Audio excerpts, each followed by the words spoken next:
Imagine stepping into your space and instantly feeling relaxed, energized, or focused, all thanks to a scent you crafted yourself. That's the magic of creating personalized essential oil blends at home, a simple yet powerful way to enhance your daily environment. Begin by selecting a carrier oil such as sweet almond or jojoba, which safely dilutes essential oils and helps them absorb into your skin. Then choose 2 to 3 essential oils that align with your desired mood or effect. For relaxation, consider lavender, chamomile, and sandalwood.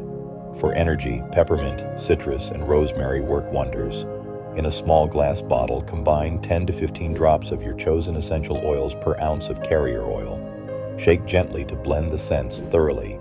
Before widespread use, test your blend on a small skin patch to check for any irritation. Don't forget to label your creation with the date and ingredients for future reference. Use your blend in a diffuser, add a few drops to your bath, or apply it to pulse points like wrists and neck for an instant mood lift. This hands-on approach not only personalizes your space, but also encourages mindfulness and creativity, turning everyday moments into rich sensory experiences that support your well-being.